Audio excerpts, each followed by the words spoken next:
옛날, 아주 먼 옛날에 호랑이가 담배를 피우고 까치가 말을 건네던 시절, 깊은 산속 어느 작은 마을에 칠성이라는 선비가 살고 있었습니다. 마을은 사방이 높은 산으로 둘러싸여 있어 해가 늦게 뜨고 일찍 지는 곳이었으며 밤이 되면 짐승들의 울음소리가 바람결에 실려 내려오는 외진 곳이었습니다. 그러나 칠성은 비록 가난한 초가집에 살고 있었으나 글 읽는 소리만큼은 대궐 못지않게 우렁찼고 그 소리는 마을 사람들에게 일종의 자랑거리가 되기도 했습니다. 마을 사람들은 칠성이 언젠가 과거에 급제하여 이 좁은 산골을 떠나 큰 벼슬을 할 것이라 믿어 의심치 않았고 칠성 또한 자신의 재주를 믿으며 밤낮으로 책과 씨름하며 세월을 보내고 있었습니다. 칠성의 곁에는 그를 하늘처럼 받드는 착하고 어진 아내 순덕이 있었습니다. 순덕은 시집온 날부터 지금까지 하루도 편히 쉬어본 적이 없을 정도로 부지런히 일하며 남편의 뒷바라지를 해왔습니다. 그녀의 손은 거친 밭일과 끝없는 길쌈으로 인해 나무 껍질처럼 거칠어졌고 고운 얼굴은 따가운 햇볕에 그을려 기미가 앉았지만 남편을 바라보는 눈빛만은 언제나 맑은 호수처럼 깊고 따뜻했습니다. 순덕은 남편이 글 공부에만 전념할 수 있도록 집안의 대소사를 도맡아 처리했고 끼니 때가 되면 행여 남편의 밥상에 반찬이 부실할까 산을 헤매며 나무를 캐고 도라지를 캐어 정성껏 밥상을 차려내곤 했습니다. 계절이 바뀌어 산천이 붉게 물드는 가을이 찾아왔을 때 칠성의 집에도 남모를 경사가 찾아왔으니 그것은 바로 순덕의 택이었습니다. 결혼한 지 여러 해가 지나도록 아이 소식이 없어 내심 걱정하던 순덕은 부엌에서 설거지를 하다가 문득 속이 울렁거림을 느꼈고 곧이어 뱃속에 새로운 생명이 자리 잡았음을 직감했습니다. 그녀는 뛸 듯이 기뻤으나 당장 다가올 겨울을 날 택감과 식량이 부족한 형편에 아이까지 태어나면 남편의 공부에 방해가 될까봐 차마 입 밖으로 내지 못하고 혼자 가슴에 기쁨과 걱정을 동시에 품어야 했습니다. 순덕은 밤마다 부풀어 오르는 배를 쓰다듬으며 아이가 아버지를 닮아 훌륭한 사람이 되기를 간절히 빌고 또 빌었습니다. 그러던 어느 날 마을의 관아의 포졸들이 들이닥치며 요란한 소리가 났는데 이는 고을 사또가 주최하는 백일장에 참가할 선비들을 모집하기 위함이었습니다. 칠성은 드디어 자신의 실력을 세상에 보일 기회가 왔다며 들뜬 마음으로 붓과 벼루를 챙겼고 순덕은 장롱 깊숙이 아껴두었던 무명천을 꺼내어 밤을 새워가며 남편이 입고 갈 두루마기를 지었습니다. 바늘에 찔려 손가락에서 피가 나도 그녀는 아픔을 느낄 겨를이 없었으니 오직 남편이 다른 선비들 사이에서 초라해 보이지 않기를 바라는 마음뿐이었습니다. 순덕은 정성스럽게 지은 옷을 남편에게 입히며 부디 조심히 다녀오시라고 집 걱정은 말고 뜻을 펼치시라고 수없이 당부했습니다. 읍내로 나간 칠성은 과연 그동안 갈고 닦은 실력을 유감없이 발휘하여 백일장에서 장원을 차지하는 영광을 안았습니다. 그의 글은 문장이 수려하고 뜻이 깊어 심사를 맡았던 고을 사또의 눈에 단번에 들었고 사또는 칠성을 불러 술상을 내리며 그의 가문과 나이를 물었습니다.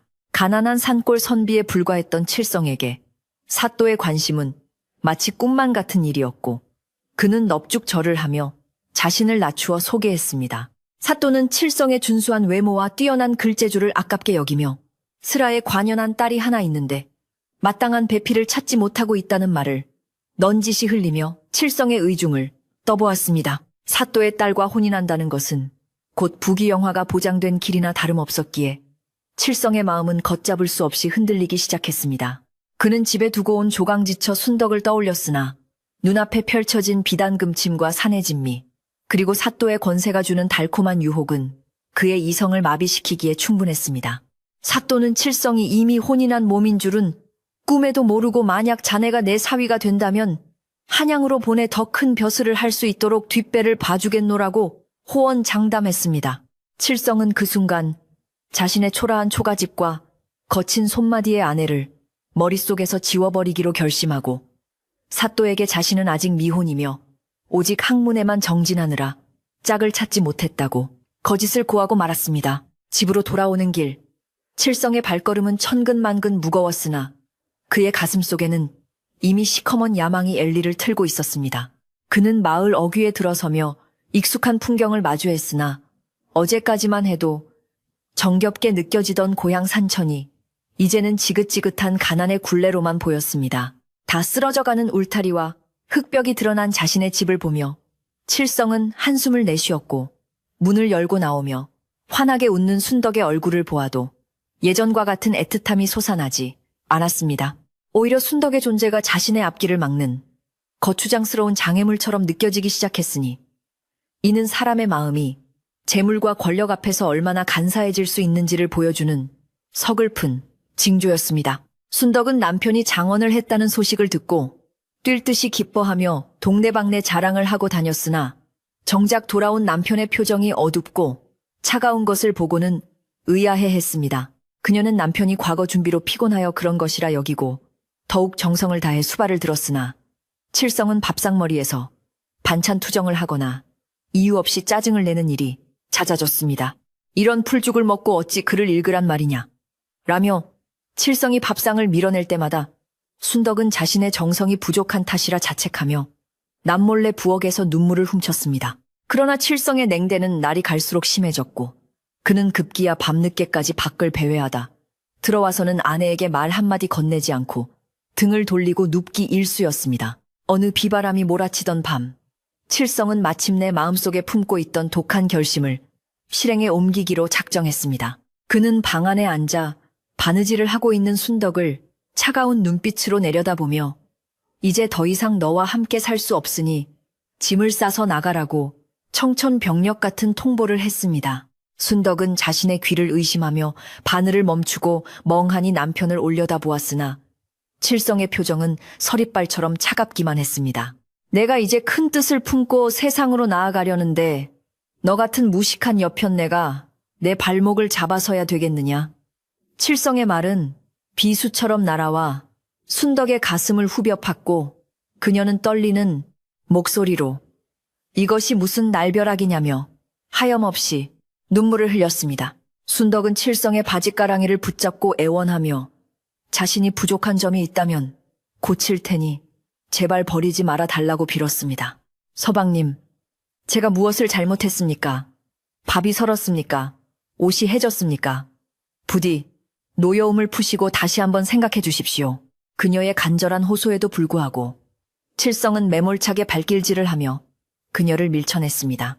그는 이미 사또와의 약조가 되어 있으며 조만간 사또의 딸과 혼례를 올리기로 했다는 사실은 차마 입 밖으로 내지 않은 채 오직 성격이 맞지 않는다는 핑계만 대며 순덕을 몰아세웠습니다.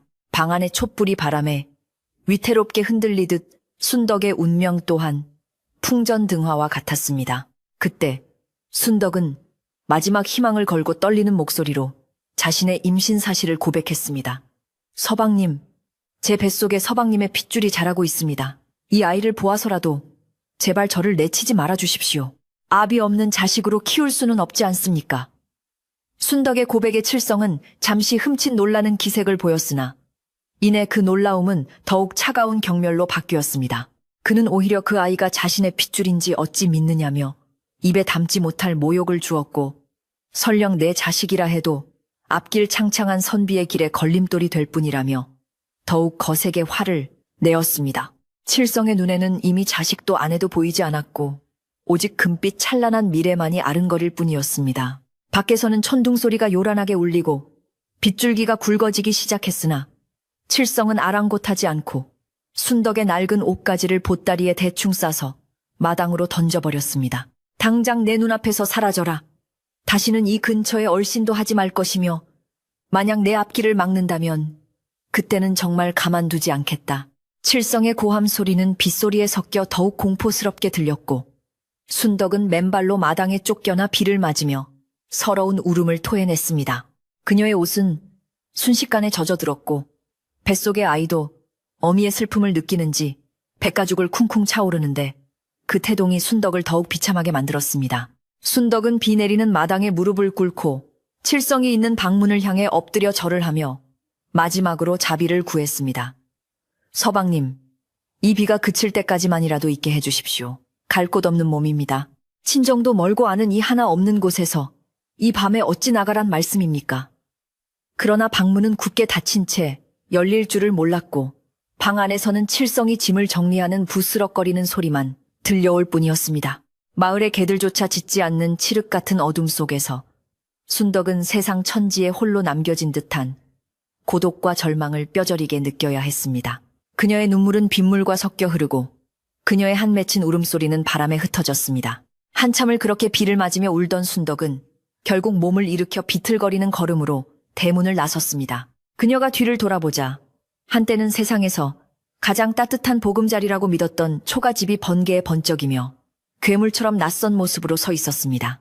칠성은 방 안에서 그녀가 떠나는 인기척을 느끼고 잠시 붓을 멈추었으나 이내 마음을 다잡고 다시 글을 쓰기 시작했습니다. 그는 이것이 대의를 위한 작은 희생이라 합리화하며 다가올 영광을 생각하며 죄책감을 억눌렀습니다.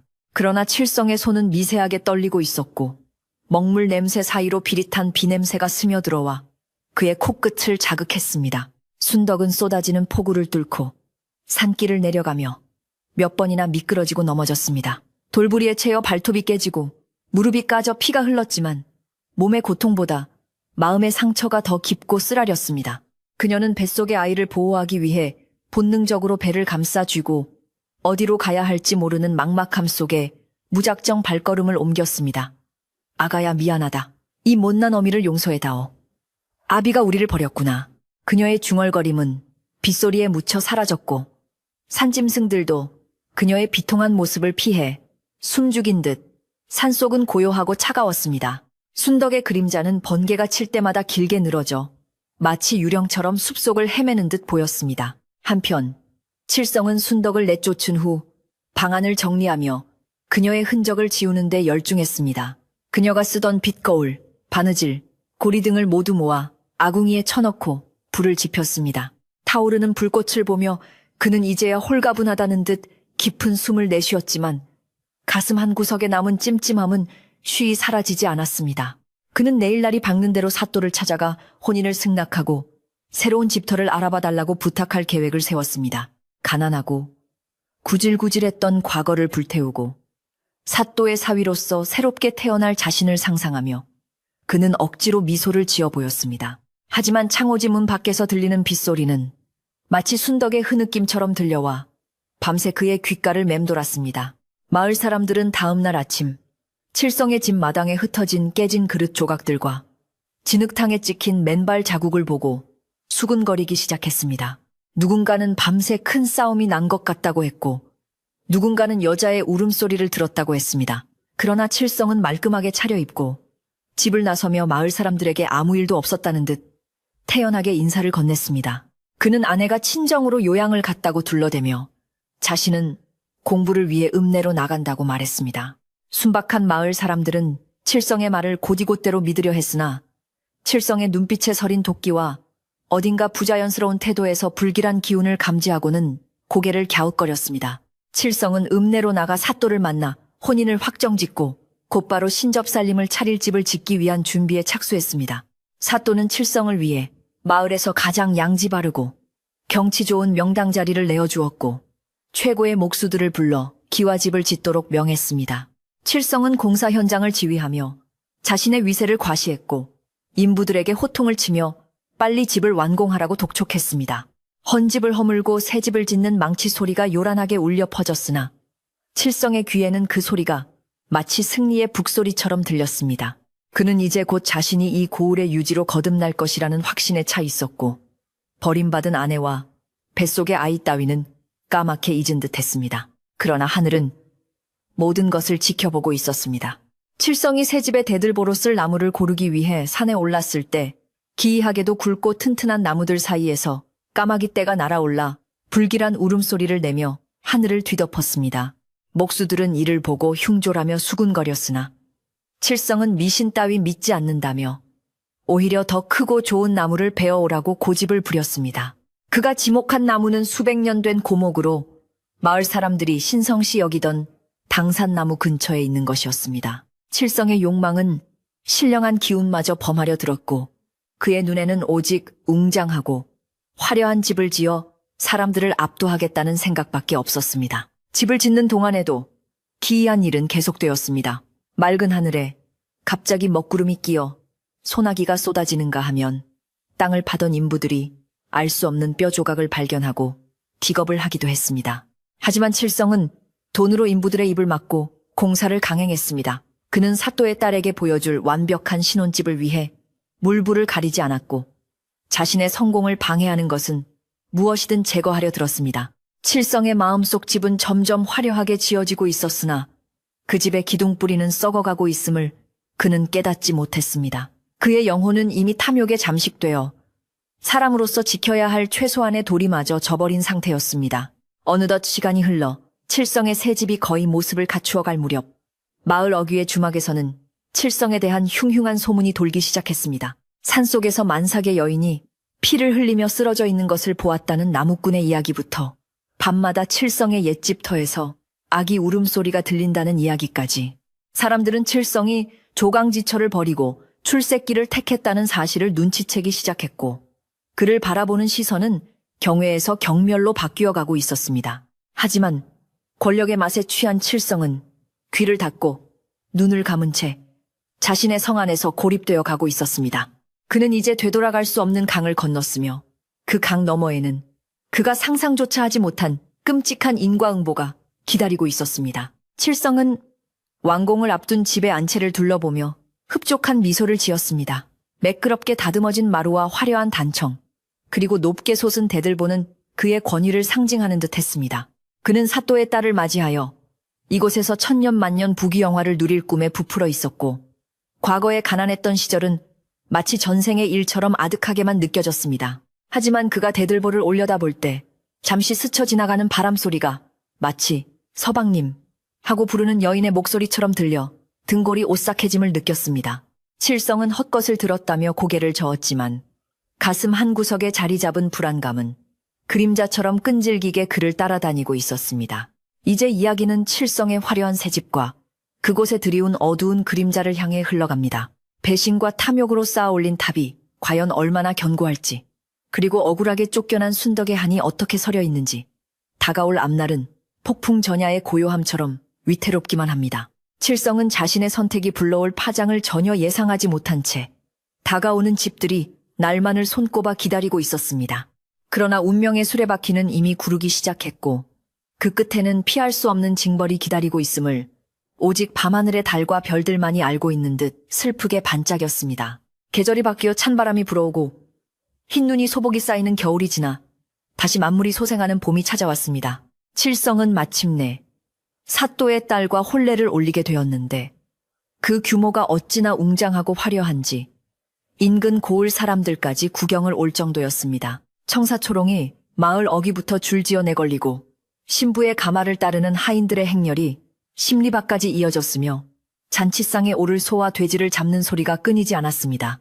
칠성은 사모관대를 쓰고 말 위에 올라 위풍당당하게 행진하였으나 그의 화려한 겉모습 속에는 누구에게도 들키고 싶지 않은 불안한 그림자가 어른거리고 있었습니다. 사람들이 그를 향해 환호성을 지를 때마다 그는 왠지 모를 죄책감에 가슴 한구석이 찌릿하게 아려오는 것을 느꼈습니다. 새로운 아내 사또의 딸 화연은 미색이 뛰어났으나 눈매가 매섭고 성격이 오만하기 이를 데 없었습니다. 그녀는 칠성의 가난했던 과거를 은연중에 무시하며 시집 오자마자 집안의 모든 것을 자신의 입맛대로 바꾸려 들었습니다. 하인들을 부리는 태도가 서리빨처럼 차가워 아랫사람들이 벌벌 떨었고 칠성에게도 남편으로서의 존경보다는 자신의 가문을 빛낼 도구로서의 역할을 요구했습니다. 칠성은 화연의 비위를 맞추느라 전전긍긍하면서도 마음속으로는 순덕이 차려주던 소박하지만 따뜻했던 밥상과 그녀의 온화한 미소를 떠올리며 남몰래 한숨을 쉬곤 했습니다. 그러나 이미 엎질러진 물이요 쏘아진 화살이니 그는 애써 과거를 잊으려 술잔을 기울이는 날이 많아졌습니다. 칠성이 심혈을 기울여 짓고 있는 새 기와집은 날이 갈수록 그 웅장한 자태를 드러내고 있었습니다. 99칸 대궐 같은 집은 아니었으나 이 산골 마을에서는 전례를 찾아볼 수 없을 만큼 크고 화려한 저택이었습니다.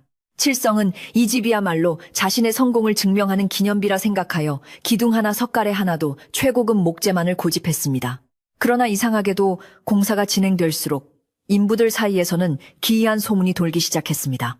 밤이 되면 아무도 없는 공사장에서 여인의 흐느끼는 소리가 들린다거나 멀쩡하게 세워둔 기둥이 아침에 보면 금이가 있다는 흉흉한 이야기들이었습니다. 칠성은 인부들이 게을러서 핑계를 대는 것이라며 호통을 쳤지만 그 역시 현장에 갈 때마다 등 뒤가 서늘해지는 기분을 떨칠 수 없었습니다. 공사 현장의 총책임을 맡은 늙은 대목장 편수 노인은 평생 나무를 만지며 살아온 사람이었습니다. 그는 나무의 결만 보아도 그 나무가 자란 땅의 기운을 읽을 줄 아는 신통한 능력을 지니고 있었는데 칠성의 새 집터에서 자꾸만 고개를 갸웃거렸습니다. 하루는 편수 노인이 칠성을 조용히 불러 심각한 얼굴로 말을 건넸습니다. 날이 이 터는 기운이 좋지 않습니다. 땅에서 찬 기운이 올라오고 흙에서 비릿한 냄새가 나는 것이 원한 맺힌 넋이 서려 있는 듯합니다. 집을 짓기 전에 먼저 굿이라도 하여 털을 달래는 것이 좋겠습니다. 칠성은 노인의 말이 귀에 거슬려 버럭 화를 내며 천한 것들이 감히 사또의 사위가 짓는 집을 두고 요망한 소리를 하느냐며 노인을 꾸짖었습니다. 그러나 칠성의 호통에도 불구하고 불길한 징조는 계속되었습니다. 정원을 꾸미기 위해 비싼 돈을 주고 심은 소나무들이 며칠 지나지 않아 이유 없이 누렇게 말라 죽어버리는 일이 발생했습니다. 정원사는 땅이 척박해서 그런 것이라며 거름을 더 주었지만 새로 심은 나무들조차 뿌리를 내리지 못하고 시들시들 말라갔습니다. 마치 땅 자체가 생명을 거부하는 것처럼 보였습니다.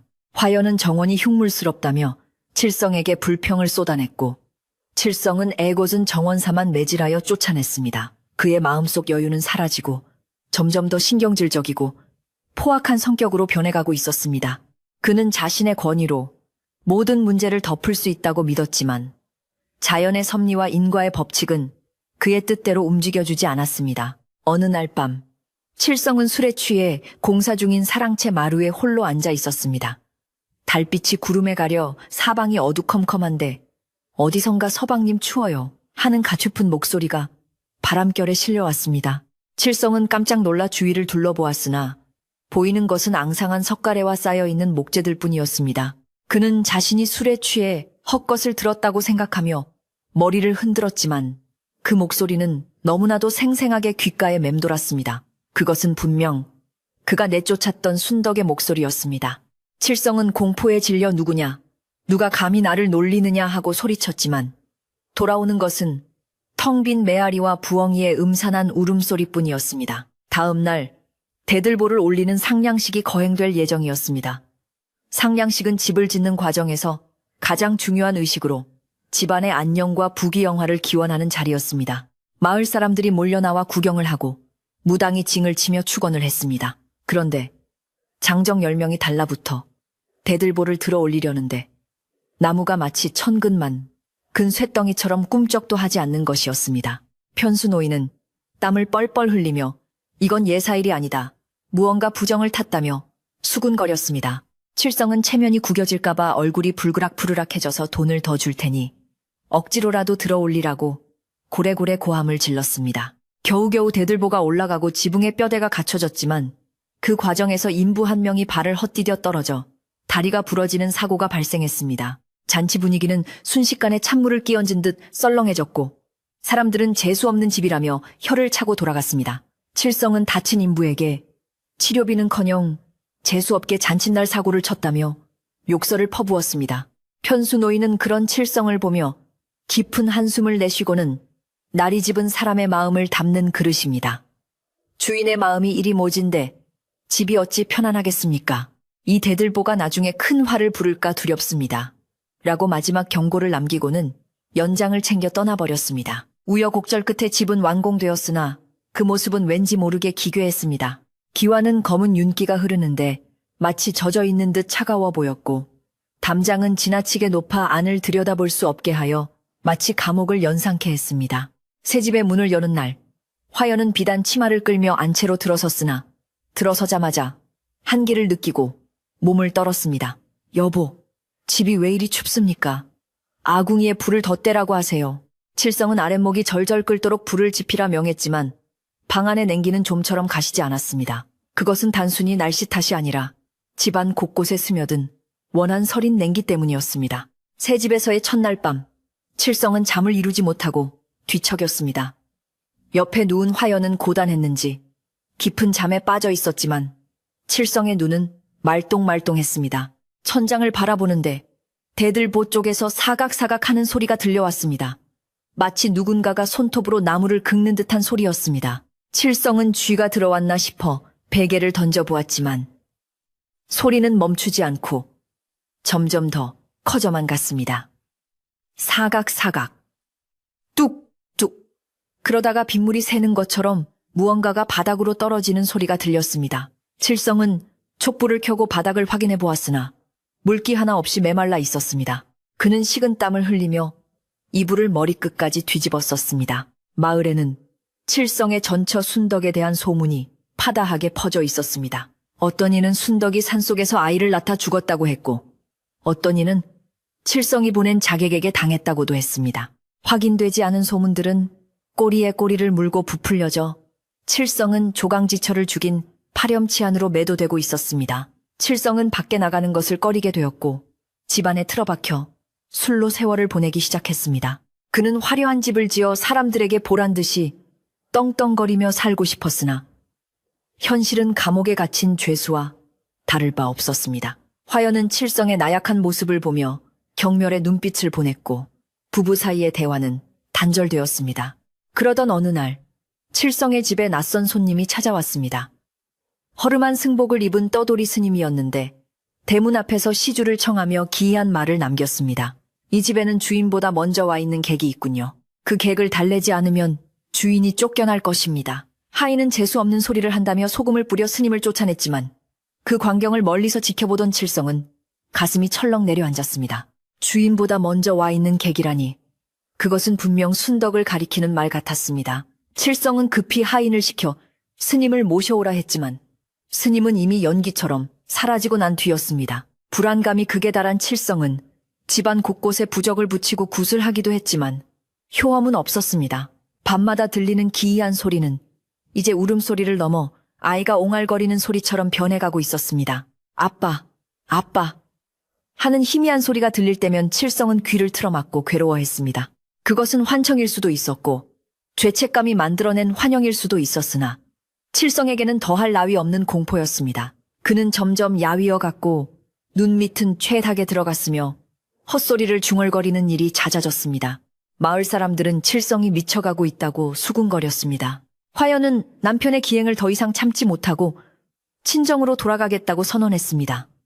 당신 같은 겁쟁이와는 더 이상 살 수 없어요. 밤마다 귀신 타령이나 하고 이게 무슨 꼴입니까?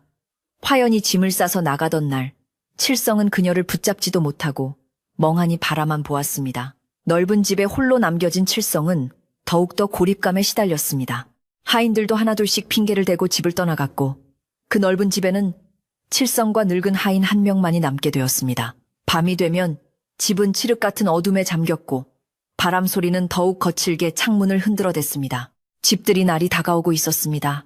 칠성은 마지막으로 자존심을 세우기 위해 친정으로 간 아내를 설득해 데려오고 사또와 마을 유지들을 초청하여 성대한 잔치를 열 계획을 세웠습니다. 그는 이것이 자신의 건재함을 알리고 떠도는 흉흉한 소문을 잠재울 마지막 기회라고 생각했습니다. 칠성은 남은 재산을 털어 비단과 술을 사고 전국에서 이름난 광대들을 불렀습니다. 그는 집들이 잔치만 성공적으로 치른다면 모든 악몽이 사라질 것이라 믿고 싶었습니다.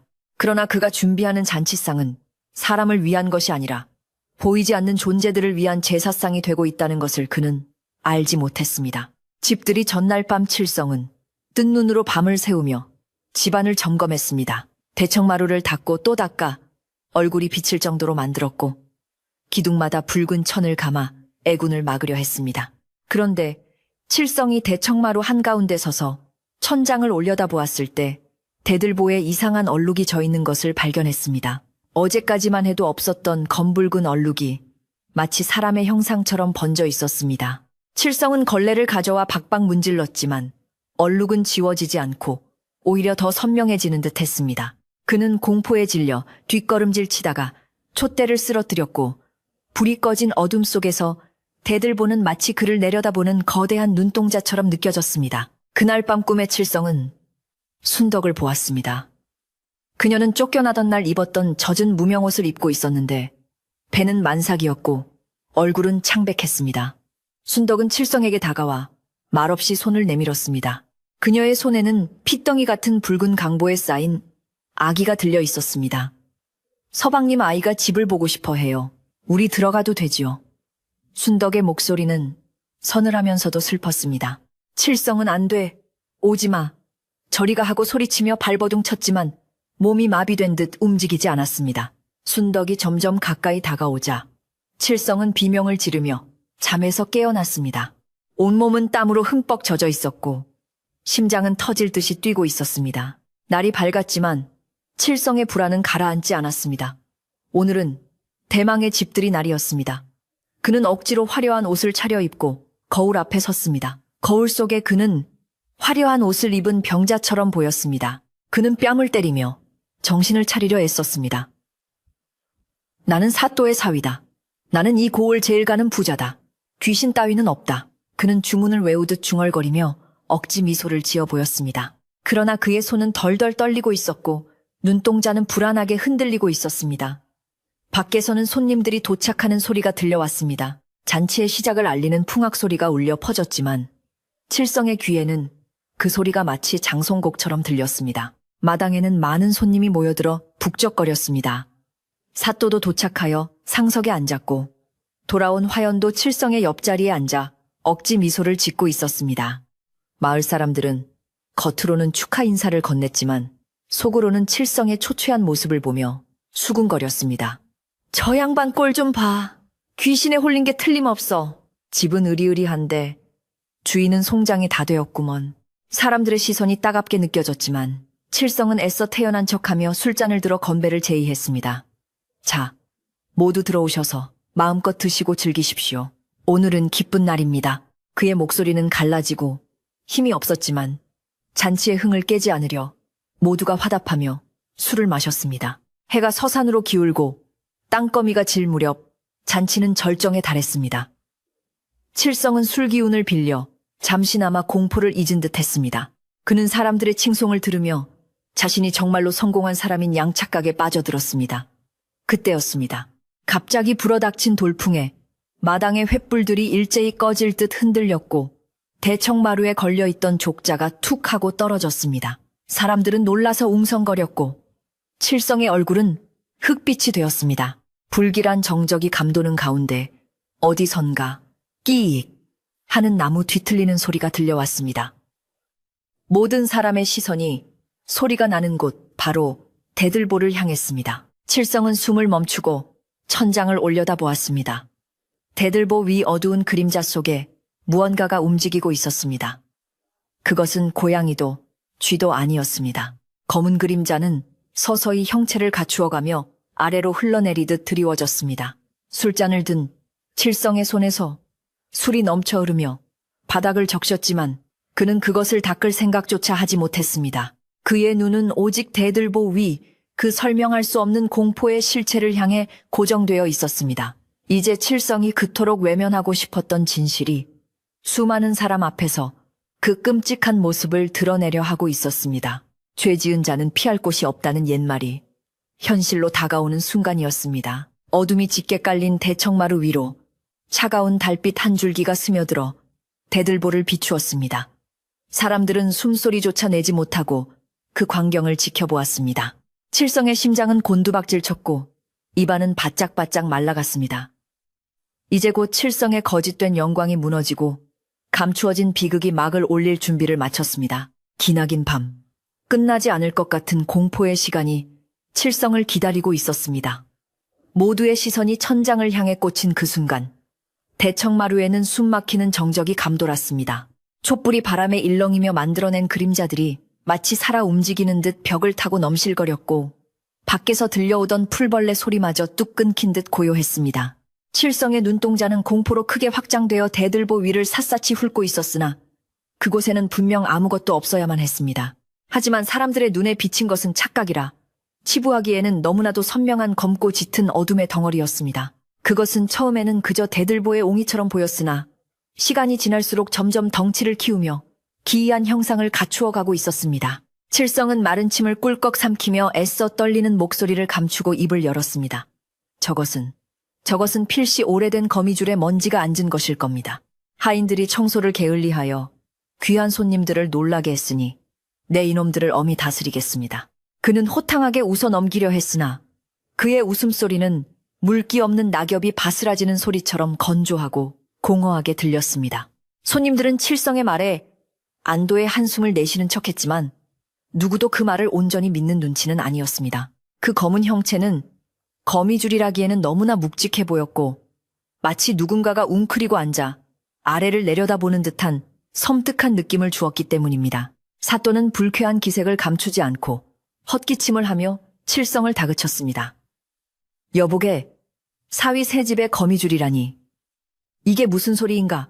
어서 저 흉물스러운 것을 치우게나. 잔칫날에 이 무슨 해괴한 꼴이란 말인가. 사또의 호통의 칠성은 황급히 하인들을 불렀습니다. 게 아무도 없느냐? 당장 긴장대를 가져와 저것을 걷어내라. 어서 칠성의 목소리는 다급함에 갈라져 삑사리가 났고 그의 이마에는 식은땀이 비오듯 흘러내렸습니다. 하인들은 주인의 불호령에 허둥지둥 대나무 장대를 가져와 대들보 밑으로 모여들었으나 그들 역시 공포에 질려 선뜻 손을 뻗지 못하고 머뭇거렸습니다. 용기를 낸 한 하인이 떨리는 손으로 장대를 높이 들어 그 검은 형체를 쿡 찔렀습니다. 그런데 놀랍게도 장대 끝은 그 형체에 닿지 않고 허공을 가르듯 쑥 통과해 버리는 것이었습니다. 마치 연기나 그림자처럼 실체가 없는 것 같았으나 눈으로 보기에는 분명히 존재하는 덩어리였습니다. 하인은 깜짝 놀라 비명을 지르며 뒤로 나자빠졌고 장대는 요란한 소리를 내며 마룻바닥을 굴렀습니다. 나리, 저것은 거미줄이 아닙니다. 헛개비입니다. 장대가 그냥 통과합니다요. 하인의 외침에 좌중은 다시 한번 술렁거렸고 몇몇것 많은 손님들은 자리에서 일어나 뒷걸음질 치기 시작했습니다. 그때였습니다. 대들보 위에서 툭 하고 무언가가 떨어져 내렸습니다. 그것은 칠성의 밥상 위에 놓인 은수저 옆에 떨어졌는데 자세히 보니 물방울이었습니다. 맑은 날씨에 그것도 지붕이 튼튼한 새 집 안에서 물이 떨어진다는 것은 있을 수 없는 일이었습니다. 칠성은 의아해하며 물방울을 손가락으로 찍어 보았는데 그 물은 얼음장처럼 차가웠고 묘하게 끈적거리는 느낌이었습니다. 그리고 코끝에 스치는 냄새는 비릿한 물비린내와 함께 썩은 지푸라기 냄새가 섞여 있어 칠성의 기억 깊은 곳에 묻어두었던 그날 밤의 기억을 강제로 끄집어냈습니다. 비가 억수같이 쏟아지던 밤, 진흙탕에 뒹굴며 울부짖던 순덕의 냄새였습니다. 이게 무슨 냄새야? 생선이 썩는 냄새가 나지 않소. 손님들이 코를 막으며 수군거리는 소리가 칠성의 귓가에 윙윙거렸습니다. 칠성은 자신의 손에 묻은 물기를 옷자락에 미친 듯이 닦아냈지만 그 차가운 감촉과 역겨운 냄새는 쉽사리 사라지지 않았습니다. 그는 마치 자신의 죄가 냄새가 되어온 천하에 퍼지는 것 같은 수치심과 공포를 느꼈습니다. 화연은 얼굴을 찡그리며 칠성에게 쏘아붙였습니다. 당신 도대체 집 관리를 어떻게 한 거예요? 천장에서 썩은 물이 떨어지다니. 아버지 얼굴을 봐서라도 이럴 수는 없는 거예요. 그녀의 질타는 칠성의 가슴을 후벼 팠지만 지금 칠성의 눈에는 아내의 환한 얼굴보다 대들보 위에 그림자가 더 무섭게 보였습니다. 대들보 위의 검은 형체는 이제 더욱 뚜렷하게 변해가고 있었습니다. 그것은 마치 긴 머리카락을 늘어뜨린 여자가 거꾸로 매달려 있는 듯한 모습이었습니다. 칠성은 헛것을 보고 있다고 생각하며 눈을 비볐지만 다시 눈을 떴을 때 그 형체는 조금 더 아래로 내려와 있었습니다. 그리고 그 형체의 배 부분은 기이하게 불룩 솟아있어 영락없이 만삭의 임산부를 연상케 했습니다. 칠성은 숨이 턱 막히는 것을 느끼며 뒷걸음질 쳤습니다. 아니야. 그럴 리 없어. 네가 여기 있을 리가 없어. 그가 중얼거리는 소리는 너무 작아. 다른 사람들에게는 들리지 않았지만 그의 입술은 파랗게 질려 덜덜 떨리고 있었습니다. 분위기는 걷잡을 수 없이 험악해졌습니다. 마을의 유지 중 한 사람이 자리를 박차고 일어나며 소리쳤습니다. 이 집터가 흉하다는 소문이 돌더니 과연 헛소문이 아니었구먼. 이런 흉가에서 무슨 술을 마시겠나. 나는 가네. 그가 나가려 하자 다른 사람들도 덩달아 짐을 챙기기 시작했습니다. 칠성은 다급하게 그들을 막아서며 애원했습니다. 잠시만 기다려 주십시오. 이것은 잠시 지나가는 도깨비 장난일 뿐입니다. 제가 곧 해결하겠습니다. 제발 가지 마십시오. 그러나 이미 공포에 질린 사람들의 귀에는 칠성의 말이 들어오지 않았습니다. 잔치상은 엉망이 되었고 흥겨웠던 풍악 소리는 멈춘 지 오래였습니다. 사또는 사태가 심상치 않음을 느끼고 칠성을 무섭게 노려보았습니다. 자네 내게 숨기는 것이 있지. 이 집에 얽힌 사연이 무엇인가? 솔직하게 말하지 않으면 내 자네를 용서치 않을 걸세. 장인어른의 추궁에 칠성은 벼랑 끝에 몰린 심정이 되었습니다. 여기서 진실을 말했다가는 모든 것을 잃게 될 것이 뻔했고 그렇다고 거짓말을 계속하기에는 눈앞의 현실이 너무나 공포스러웠습니다. 칠성은 횡설수설하며 변명했습니다. 아닙니다. 장인어른, 맹세코 숨기는 것은 없습니다.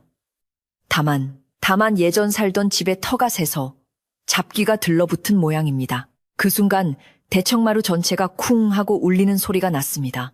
마치 무거운 물건이 바닥에 떨어진 듯한 둔탁한 소리였습니다. 사람들은 기겁하며 서로를 붙잡았고 여인들은 비명을 질렀습니다.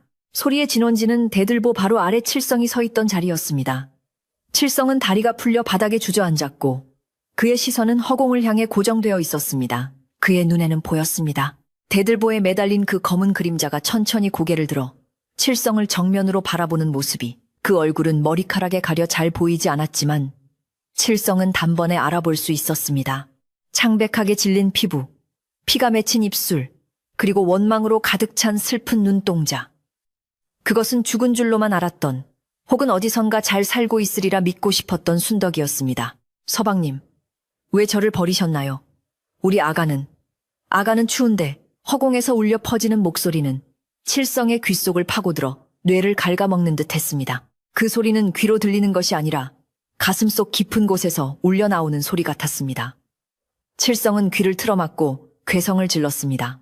그만해 닥쳐. 내가 버린 게 아니야. 네가 나간 거야. 네가 제 발로 나간 거라고. 칠성의 갑작스러운 발악에 좌중은 경악했습니다. 아무것도 들리지 않는 사람들에게 칠성의 행동은 그저 미치광이의 헛소리처럼 보일 뿐이었습니다. 사또는 사위가 미쳤다고 생각하며 혀를 찾고 화연은 부끄러움과 무서움에 얼굴을 들지 못했습니다.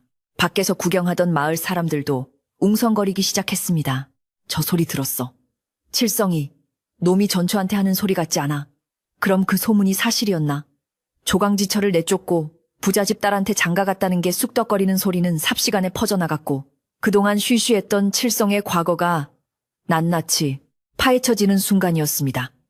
칠성은 사람들의 시선이 자신을 찌르는 화살처럼 느껴졌습니다. 그는 자신이 쌓아올린 명예와 권위가 모래성처럼 무너져 내리는 것을 속수무책으로 지켜봐야 했습니다. 하지만 그보다 더 무서운 것은 바로 머리 위에서 자신을 조여오는 저 원혼의 존재였습니다. 물방울은 이제 빗줄기처럼 쏟아져 내리기 시작했습니다. 대들보 한 곳에서만 떨어지던 물은 점차 천장 전체로 번져나갔고 화려한 비단 병풍과 값비싼 가구들이 젖어들었습니다. 촛불들이 하나둘씩 꺼지면서 실내는 더욱 어두워졌고 어둠 속에서 들리는 물 떨어지는 소리는 마치 심장 박동 소리처럼 크게 들렸습니다. 뚝, 뚝, 뚝. 그 규칙적인 소리 사이로 간간히 아기 울음소리가 섞여 들려왔습니다. 응애, 응애. 갓 태어난 아기의 가녀린 울음소리는 잔칫집을 순식간에 초상집 분위기로 바꾸어 놓았습니다. 손님들은 이제 체면이고 뭐고 다 내팽개치고 신발도 신지 않은 채 도망치기 시작했습니다. 칠성은 도망가는 사람들을 붙잡으려 허우적거렸지만 아무도 그의 손을 잡아주지 않았습니다. 그는 고립된 섬처럼 텅 빈 마루에 홀로 남겨졌습니다. 아니, 홀로 남겨진 것이 아니었습니다. 그와 순덕의 원혼, 그리고 태어나지 못한 아기, 이렇게 셋만이 남겨진 것이었습니다. 칠성은 공포에 질려 기어서라도 밖으로 나가려 했지만 몸이 마비된 듯 움직이지 않았습니다. 마치 누군가가 그의 발목을 꽉 잡고 있는 것 같았습니다. 그는 아래를 내려다보았지만 발목에는 아무것도 없었습니다. 그러나 차가운 손길이 발목을 감싸고 뼈까지 스며드는 한기는 너무나 생생했습니다. 그때 대들보 위에 그림자가 스르르 내려와 칠성의 눈앞에 섰습니다. 이제는 그림자가 아니라 명확한 형체를 띠고 있었습니다. 젖은 무명옷을 입고 산발을 한 순덕은 배를 감싸 쥐고 칠성을 내려다보았습니다. 그녀의 눈에서는 피눈물이 흐르고 있었고 입가에는 알 수 없는 미소가 걸려 있었습니다. 서방님, 집이 참 좋네요. 따뜻하고 넓어서 우리 아가가 뛰어놀기 좋겠어요. 순덕이 한 걸음 다가오자 칠성은 비명을 지르며 뒤로 물러났습니다. 오지마. 제발 저리가, 내가 잘못했다. 제발. 칠성은 바닥에 머리를 돋으며 빌고 또 빌었습니다. 그러나 순덕의 원혼은 멈추지 않았습니다. 그녀는 천천히, 아주 천천히 칠성을 향해 다가왔습니다. 그녀가 지나가는 자리마다 마룻바닥에는 물기가 흥건하게 배어나왔고 주변의 공기는 겨울날 삭풍처럼 차가워졌습니다. 칠성은 등 뒤가 벽에 닿아 더 이상 물러날 곳이 없음을 깨달았습니다. 그는 옆에 있던 술병을 집어들어 순덕에게 던졌지만 술병은 그녀의 몸을 통과해 벽에 부딪혀 산산조각이 났습니다. 소용없어요, 서방님. 저는 이미 죽은 몸인걸요. 서방님이 죽이셨잖아요. 순덕의 목소리는 슬픔을 넘어선 처절한 원망을 담고 있었습니다. 칠성의 머릿속에서는 과거의 장면들이 주마등처럼 스쳐 지나갔습니다. 비오는 밤, 순덕을 내쫓던 일, 그녀가 매달리던 손길을 뿌리치던 일, 그리고 그녀가 사라진 후 느꼈던 짧은 해방감. 그 모든 것이 이제 부메랑이 되어 그를 덮치고 있었습니다. 그는 자신이 저지른 일이 얼마나 끔찍한 죄였는지를 뼈저리게 실감했지만 이미 때는 너무 늦어버렸습니다. 그는 살려달라고 무엇이든 하겠다고 애원했지만 순덕은 고개를 가로저었습니다. 늦었어요, 서방님. 이미 강을 건넜습니다. 이제 서방님이 죗값을 치를 차례예요. 화연은 구석에 웅크리고 앉아 벌벌 떨며 이 모든 광경을 지켜보고 있었습니다. 그녀의 눈에는 순덕의 모습이 보이지 않았지만 허공을 향해 빌고 있는 남편의 미친 모습과 저절로 깨지는 술병, 그리고 뼈를 깎는 듯한 한기는 똑똑히 느낄 수 있었습니다. 그녀는 공포에 질려 비명조차 지르지 못하고 기절해버렸습니다. 칠성은 쓰러진 아내를 보며 도움을 청하려 했지만 목소리가 나오지 않았습니다. 그의 목은 마치 보이지 않는 밧줄에 조여진 듯 답답해져 왔습니다. 숨을 쉴 수가 없었고 눈앞이 점점 캄캄해졌습니다. 대청마루의 촛불이 모두 꺼지고 오직 문틈으로 들어오는 달빛만이 희미하게 칠성을 비추었습니다.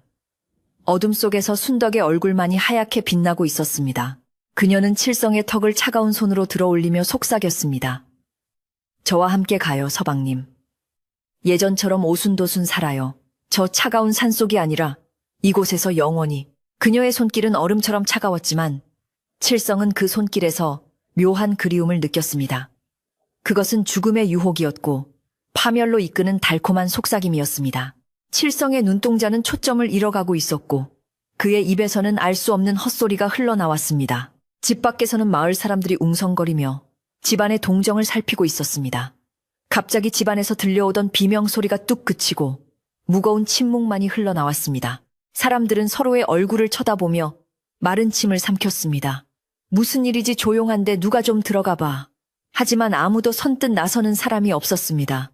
그 으리으리하던 기와집은 이제 거대한 무덤처럼 음산하게 서 있었고 열린 대문 안으로는 칠흑 같은 어둠만이 입을 벌리고 있었습니다. 바람이 불 때마다 풍경 소리가 딸랑 딸랑 하고 울려 퍼지는데 그 소리가 마치 저승에서 보내는 초대장처럼 들렸습니다. 이때 기절했던 화연이 깨어나 비틀거리는 걸음으로 대청마루를 기어나왔습니다. 그녀는 산발이 된 머리에 넋이 나간 표정으로 밖으로 뛰쳐나오며 외쳤습니다. 살려주세요. 귀신이 남편을 잡아가요. 그녀의 외침에 마을 사람들은 횃불을 들고 조심스럽게 마당으로 들어섰습니다. 그들이 횃불을 비추어 본 대청마루의 광경은 참혹했습니다.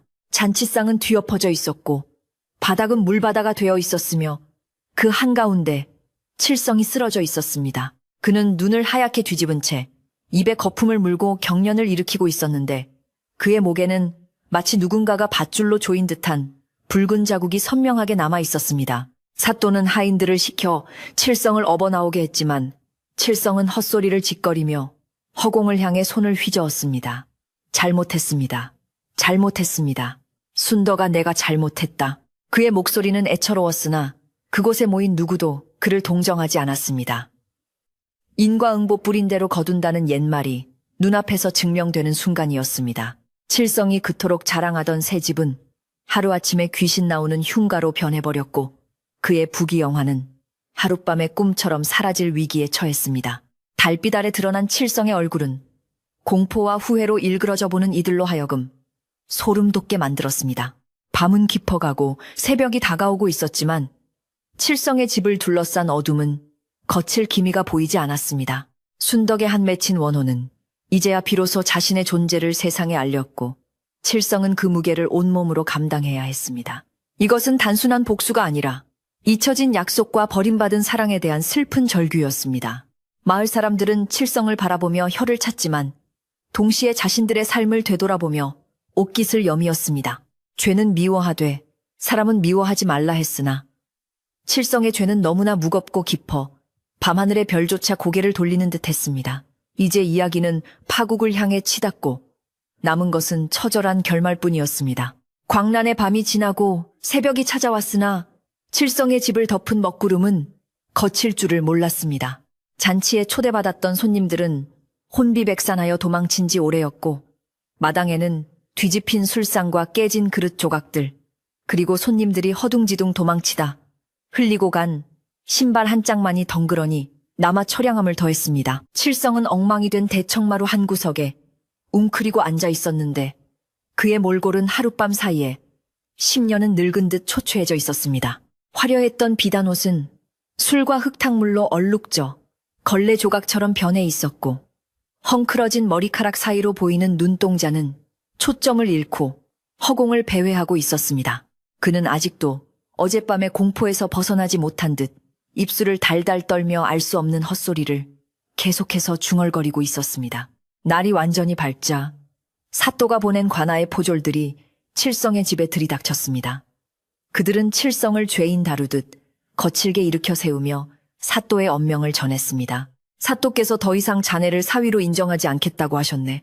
천륜을 어기고 조강지처를 벌인 파렴치한 자와는 한 하늘을 이고 살 수 없다 하시며 즉시 이 집을 비우고 떠나라 하셨네. 포졸들의 호령은 서릿발처럼 차가웠으나 칠성은 그 말이 귀에 들어오지 않는 듯 멍하니 웃기만 했습니다. 집이라니.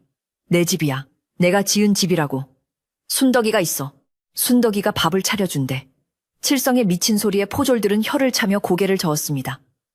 이미 그의 정신은 온전하지 않은 상태였습니다.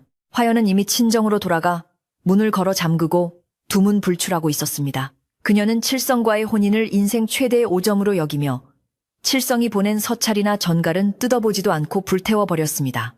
그녀는 칠성의 집에서 겪었던 공포스러운 경험 때문에 밤마다 가위 눌림에 시달렸고 무당을 불러 구술하며 액땜을 하느라 여념이 없었습니다.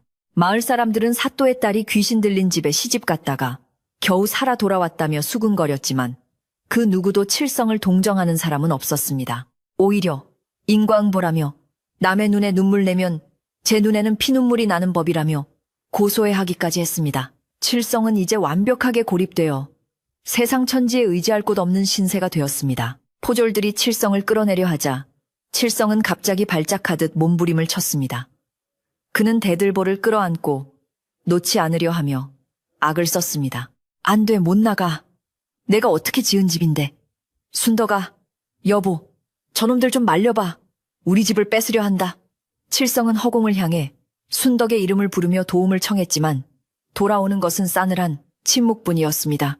그 모습이 어찌나 기괴하고 처절한지 강심장인 포졸들조차 소름이 끼쳐 잠시 주춤할 정도였습니다. 그러나 사또의 명령은 지엄했기에 그들은 칠성의 손가락을 하나하나 떼어내며 강제로 그를 마당으로 끌어냈습니다. 칠성의 손톱이 대들보를 긁으며 낸 끼익하는 소리가 마치 비명처럼 집안을 울렸습니다. 칠성이 대문 밖으로 내동댕이 쳐지자 구경 나온 마을 사람들이 그를 애워쌌습니다. 개중에는 칠성이 과거에 급제했을 때 춤을 추며 좋아했던 이웃들도 있었고 그가 새 집을 지을 때 부러워했던 사람들도 있었습니다. 하지만 지금 그들의 눈빛에는 경멸과 두려움만이 가득했습니다. 동네 아이들은 칠성에게 돌을 던지며 미친놈, 귀신 들린 놈 하고 놀려댔고 어른들은 아이들을 말리면서도 칠성에게 다가가려 하지 않았습니다. 칠성은 흙투성이가 된 채 바닥을 기어다니며 사람들의 바짓가랑이를 잡고 애원했습니다. 내가 잘못했소. 나 좀 도와주시오. 내 집에 귀신이 산단 말이오. 그러나 사람들은 옷자락을 빼내며 뒷걸음질 칠 뿐이었습니다. 그때 마을에서 가장 연로하고 지혜로운 촌장 어른이 지팡이를 짚고 군중 사이로 걸어 나왔습니다. 촌장의 등장에 웅성거리던 사람들은 조용해졌고 칠성도 본능적으로 몸을 움츠렸습니다. 촌장은 칠성을 내려다보며 엄한 목소리로 꾸짖었습니다. 이복의 칠성이 자네는 글 공부는 많이 했을지 몰라도 사람의 도리는 배우지 못했구먼. 조강지처를 헌신짝처럼 버리고 부귀영화를 텄더니 결국 그 욕심이 자네를 삼켜버렸어. 자네 처순덕이가 뱃속의 아이와 함께 얼마나 원통했으면 죽어서도 이승을 떠나지 못하고 구천을 떠돌겠는가. 촌장의 일갈의 칠성은 고개를 들지 못하고 흐느껴 울기 시작했습니다. 촌장의 말에 따르면 며칠 전 산속 깊은 곳 낭떠러지 아래에서 만삭의 여인이 숨진 채 발견되었다는 소식이 전해졌다고 했습니다. 시신은 짐승들에 의해 훼손되었으나 그 곁에 떨어진 낡은 보따리와 직접 수놓은 아기 베넷 저고리를 보고 나무꾼들이 순덕임을 알아보았다는 것이었습니다. 칠성은 그 말을 듣는 순간 가슴이 철렁 내려앉으며 숨을 쉴 수가 없었습니다. 자신이 내쫓은 날, 밤순덕은 갈 곳을 잃고 산속을 헤매다 발을 헛디뎌 변을 당한 것이 분명했습니다. 칠성은 땅을 치며 통곡했습니다. 순덕아, 내가 죽일 놈이다. 나를 데려가라. 그의 뒤늦은 후에는 메아리가 되어 산자락을 타고 흩어졌습니다. 마을 사람들은 순덕의 안타까운 죽음에 눈시울을 붉혔습니다. 평소 순덕의 착한 성품을 알고 지냈던 아낙네들은 칠성에게 삿대질을 하며 욕을 퍼부었습니다. 천벌을 받을 놈, 짐승만도 못한 놈, 네가 그러고도 선비냐. 칠성은 쏟아지는 비난을 온몸으로 받아내며 쥐구멍이라도 찾고 싶은 심정이었습니다. 그는 자신이 쌓아 올린 모든 것이 허상이었음을, 그리고 자신이 저지른 죄는 결코 씻을 수 없음을 뼈저리게 깨달았습니다.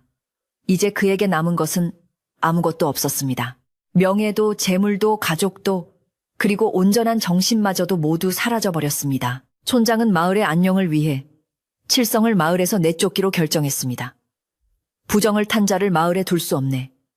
자네가 있으면 마을의 재앙이 그치지 않을 것이야. 당장 짐을 싸서 떠나게. 다시는 이 마을에 발을 들이지 말게나.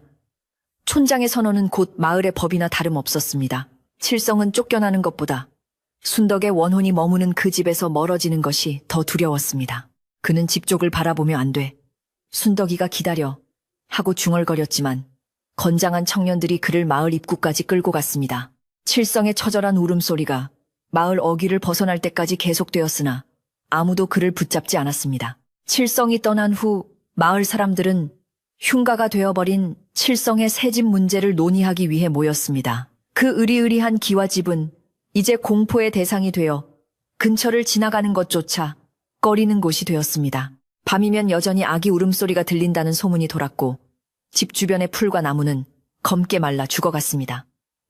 촌장은 무당을 불러 넋을 위로하는 굿을 하기로 했습니다. 순덕의 원혼을 달래고 마을에 낀 애군을 걷어내기 위함이었습니다. 마을 사람들은 십시일반으로 돈과 곡식을 모아 제사상을 차렸습니다. 비록 칠성은 떠났지만 억울하게 죽은 순덕의 넋이라도 편히 보내주자는 마음에서였습니다. 구판이 벌어진 날 하늘은 잔뜩 흐려 있었고 바람은 스산하게 불었습니다. 무당은 작두를 타고 방울을 흔들며 순덕의 넋을 불렀습니다. 억울하고 원통하여라. 뱃속의 아가와 함께 구천을 떠도는 불쌍한 영혼이여, 부디 원한을 풀고 좋은 곳으로 가소서. 무당의 구슬픈 노랫가락에 구경하던 마을 사람들도 눈물을 흘렸습니다. 굿이 절정에 달했을 때 갑자기 닫혀있던 안채 방문이 활짝 열리며 돌풍이 불어닥쳐 제사상의 촛불을 모두 꺼뜨렸습니다. 사람들은 놀라 숨을 죽였으나 무당은 당황하지 않고 쌀을 뿌리며 영혼을 달랬습니다. 가거라 가거라, 뒤도 돌아보지 말고 가거라. 못난 서방 있고 아픔 없는 곳으로 가거라. 신기하게도 굿이 끝나자 검게 덮여있던 먹구름이 걷히고 햇살이 비치기 시작했습니다. 사람들은 순덕의 한이 조금이나마 풀렸으리라 믿으며 안도의 한숨을 내쉬었습니다. 촌장은 칠성의 집을 폐쇄하고 아무도 들어가지 못하도록 대문에 못을 박았습니다. 그 집은 주인을 잃고 텅 빈 채 세월의 풍파 속에 서서히 허물어져 갈 운명에 처했습니다. 화려했던 단청은 벗겨지고 마당에는 잡초가 무성하게 자라났으며 담장 틈으로는 덩굴 식물들이 뻗어나와 집을 휘감았습니다. 한때 칠성의 욕망이 투영되었던 그 집은 이제 인간의 탐욕이 얼마나 덧없는 것인지를 보여주는 흉물이 되었습니다. 칠성은 마을에서 쫓겨난 뒤 산속에 버려진 움막이나 바위 틈에서 잠을 자며 거지꼴로 떠돌아다녔습니다. 그는 배고픔과 추위보다 자신을 따라다니는 환영에 더 시달렸습니다. 개울물에 얼굴을 비추면 순덕의 얼굴이 보였고 바람 소리를 들으면 아기 울음소리로 들렸습니다. 그는 길 가는 사람을 붙잡고 내 아내를 보셨소. 배가 남산만한 내 아내 말이오. 하고 묻고 다녔으나 사람들은 그를 미치광이 취급하며 피했습니다. 어떤 때는 자신이 과거에 급제한 선비라며 큰 소리를 치다가도 금세 바닥에 엎드려 잘못했다고 비는 등 그의 정신은 산산조각이 나 있었습니다. 계절이 바뀌어 다시 겨울이 찾아왔습니다. 눈보라가 몰아치던 어느 날 칠성은 추위를 피해 옛날 자신이 살던 초가집 터를 찾아갔습니다. 그곳은 이미 다 허물어지고 잡초만 무성한 폐허가 되어 있었으나 칠성의 눈에는 예전에 따뜻했던 보금자리로 보였습니다. 그는 무너진 담벼락에 기대어 앉아 환상 속에서 순덕이 차려주는 밥상을 받았습니다. 여보, 밥 먹어요. 따뜻한 숭늉도 끓였어요. 칠성은 허공을 향해 손을 뻗으며 행복한 미소를 지었습니다. 그래, 고맙네. 우리 순덕이 솜씨가 제일이야. 그의 몸은 점점 얼어붙어가고 있었지만 마음만은 그 어느 때보다 편안했습니다. 마을 사람들은 가끔 산 밑에서 들려오는 칠성의 웃음소리를 듣고 혀를 찼습니다. 객택, 저 인간이 아직도 살아있나 보네. 산 목숨이 죽은 목숨보다 못한 게지. 하지만 아무도 그에게 먹을 것을 주거나 따뜻한 옷을 건네지 않았습니다. 그가 저지른 죄가 너무 컸기에 동정심마저 말라버린 탓이었습니다. 칠성은 그렇게 철저하게 잊혀진 존재가 되어 산짐승들과 벗하며 여생을 보내야 했습니다. 그의 곁에는 오직 그가 만들어낸 환영 속의 순덕과 아이만이 머물렀을 뿐 현실의 세상에서는 그를 위한 자리가 단 한 평도 남아있지 않았습니다. 한편 칠성의 집이 폐쇄된 후 마을에는 다시 평화가 찾아오는 듯 했습니다. 밤마다 들리던 기이한 소리도 잦아들었고 흉흉했던 소문도 시간이 지나면서 서서히 잊혀갔습니다. 사람들은 다시 밭을 갈고 씨를 뿌리며 일상으로 돌아갔습니다. 그러나 마을 어귀에 서 있는 칠성의 흉가는 여전히 그 자리에 남아 마을 사람들에게 무언의 경고를 보내고 있었습니다. 지나친 욕심은 파멸을 부르고 조강지처를 버리면 천벌을 받는다는 교훈을 그 집은 온몸으로 증명하고 있었던 것입니다.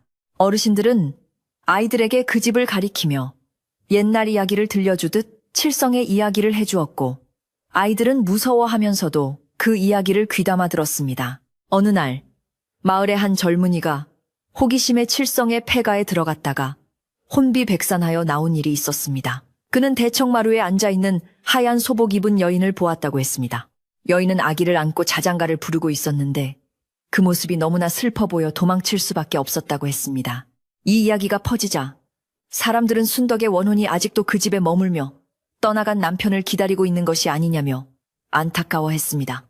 비록 구슬하여 넋을 달랬다지만 한 맺힌 여인의 마음은 그리 쉽게 풀리는 것이 아니었던 모양입니다. 마을 사람들은 해마다 순덕의 기일이 되면 집 앞에 작은 제사상을 차려놓고 그녀의 명복을 빌어주게 되었습니다. 시간은 흘러 칠성의 이야기는 전설이 되어갔습니다. 배신자의 집이라 불리는 그곳은 넝쿨과 이끼에 뒤덮여 숲의 일부처럼 변해갔습니다. 비가 오는 날이면 그 집 지붕 위로 희미한 무지개가 뜬다는 소문도 있었고 밤이면 반딧불이들이 모여들어 마치 등불을 켠 것처럼 환하게 빛난다는 이야기도 있었습니다. 사람들은 그것이 순덕의 영혼이 칠성을 기다리며 밝히는 불빛이라고 믿었습니다. 미움도 원망도 세월 앞에서는 흐려지기 마련이지만 슬픈 사랑의 기억만은 그 자리에 남아 긴 여운을 남기고 있었습니다. 이제 칠성의 광기와 마을의 소동은 모두 가라앉았습니다. 잘못된 욕망이 불러온 폭풍우가 휩쓸고 지나간 자리에는 깊은 상처가 남았지만 그 상처 위로 새살이 돋아나듯 마을은 다시 조용한 일상을 회복했습니다. 칠성은 자신의 죄 속에 갇혀 영원한 고통을 받게 되었고 순덕은 비록 몸은 죽었으나 마을 사람들의 기억 속에 슬픈 전설로 남아 위로받게 되었습니다.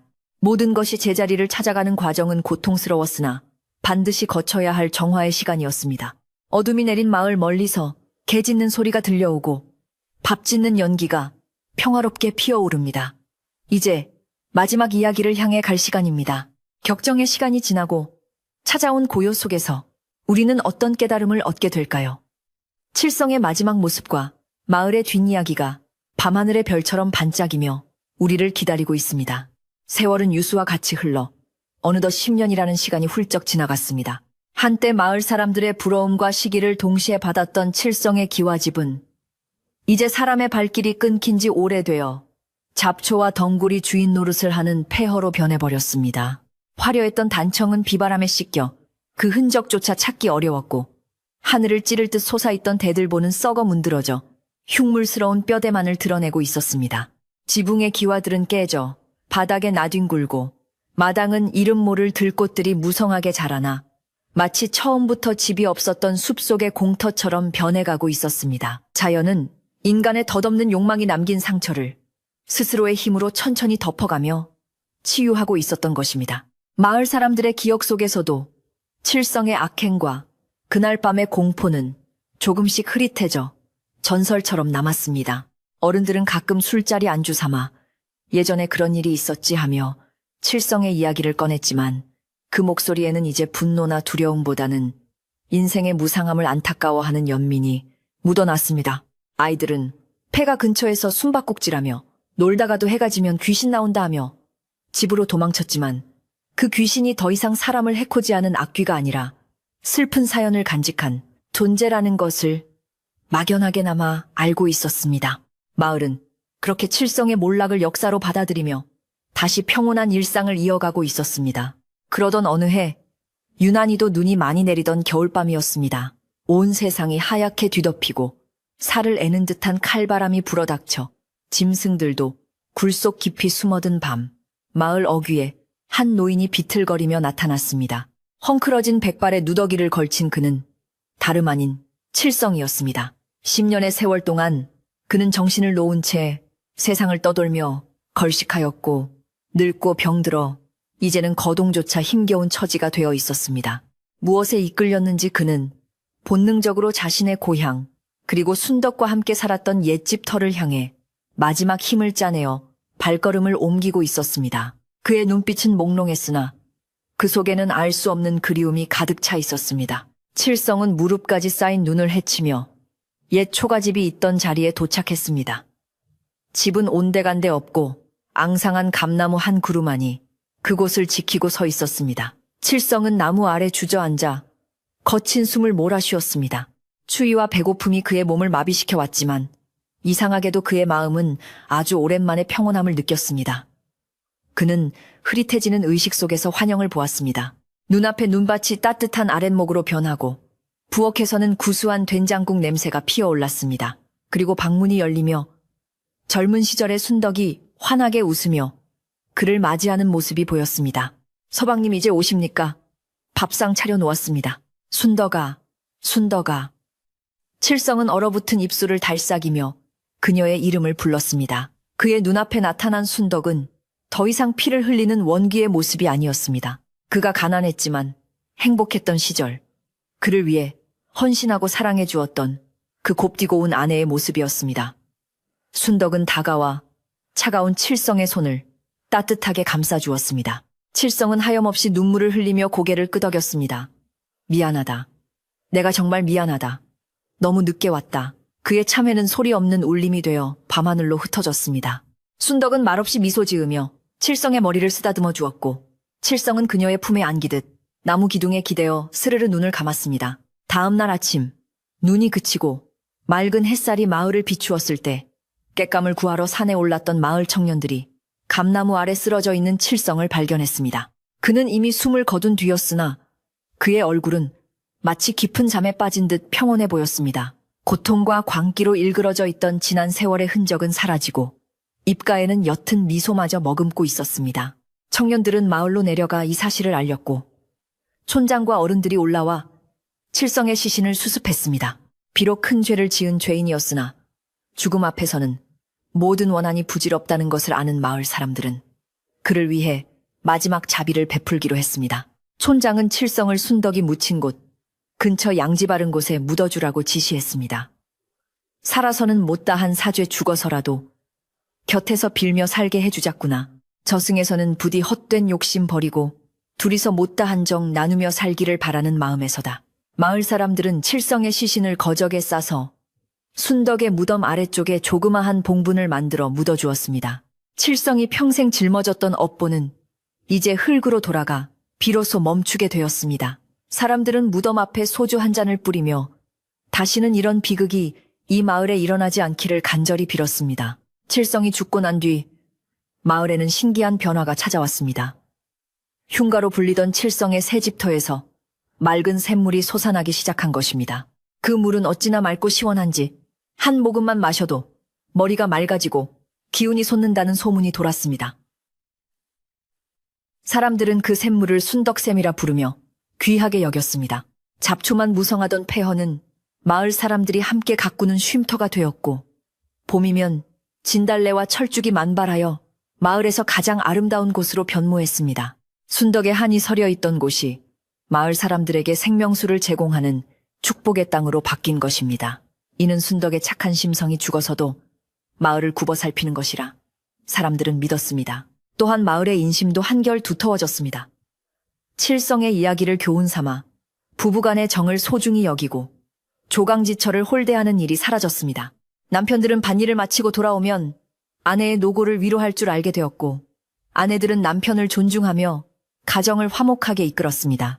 마을의 서당에서는 훈장님이 아이들에게 글을 가르치기 전에 먼저 칠성의 이야기를 들려주며, 사람은 재물보다 의리를 중히 여겨야 하며 가까이 있는 사람을 귀하게 여길 줄 알아야 한다고 가르쳤습니다. 아이들은 눈을 반짝이며 그 이야기를 가슴 깊이 새겼고, 마을은 예의 바르고 범절 있는 고을로 소문이 자자해졌습니다. 어느 맑은 가을날 마을에서는 순덕의 넋을 기리는 제사가 열렸습니다. 이제는 슬픔보다는 감사의 마음을 담은 축제와도 같은 자리였습니다. 마을 안악들은 정성껏 떡과 과일을 준비했고, 남정네들은 술을 빚어 나누어 마셨습니다. 촌장은 순덕샘 앞에 제사상을 차리고 축문을 읽었습니다. 순덕 아가씨, 이제 모든 짐을 내려놓고 편히 쉬시구려. 당신의 눈물이 이 마을의 샘물이 되어 우리를 살리고 있으니 그 공덕은 길이길이 남을 것입니다. 제사가 진행되는 동안 하늘에서는 오색 구름이 피어올라 마을을 감쌌고, 어디선가 날아온 파랑새 한 쌍이 샘물 주위를 맴돌다 하늘 높이 날아갔습니다. 사람들은 그것이 순덕과 칠성의 넋이 화해하고 함께 떠나는 모습이라 여기며 손을 모았습니다. 해가 저물고 밤이 찾아오자 마을은 깊은 고요 속에 잠겼습니다. 칠성의 옛집 터에 자란 감나무에서는 잘 익은 감들이 주렁주렁 매달려 달빛을 받아 붉게 빛나고 있었습니다.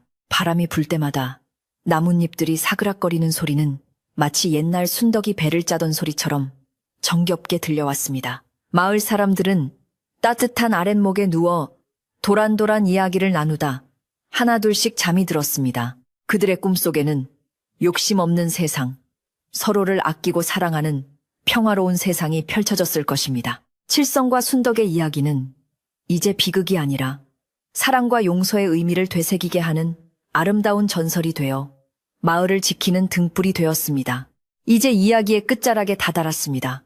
산골 마을의 밤은 깊어가고 하늘에는 별들이 총총히 박혀 세상을 내려다보고 있습니다.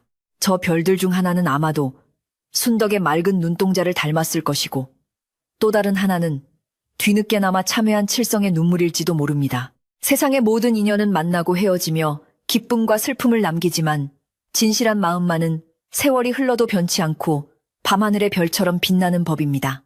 오늘 밤 여러분의 마음속에도 미움이나 원망 대신 따뜻한 사랑과 용서가 깃들기를 바랍니다. 오늘 들려드린 이야기, 칠성과 순덕의 긴 여정이 여러분의 마음에 잔잔한 물결을 일으켰기를 바랍니다. 나쁜 마음을 먹으면 벌을 받고 착한 마음을 가지면 복을 받는다는 이 단순한 진리가 복잡한 세상을 살아가는 우리에게 작은 위로가 되었으면 합니다. 이제 무거운 걱정과 근심은 모두 저 밤바람에 실어보내고 편안하고 따뜻한 잠자리에 드시길 바랍니다. 꿈속에서는 부디 그리운 사람들과 행복하게 웃으며 만나시기를, 그리고 내일 아침에는 더욱 맑고 개운한 마음으로 눈을 뜨시기를 기원합니다. 옛날 이야기는 여기서 끝이 나고 밤은 더욱 깊어만 갑니다. 창밖에서 들리는 풀벌레 소리는 자장가가 되어 여러분의 귓가를 간지럽히고, 달님은 창가에 머물며 여러분의 단잠을 지켜줄 것입니다. 부디 안녕히 주무십시오. 이 세상 모든 슬픔이 사라지고 평화만이 가득한 꿈 꾸시길 바랍니다.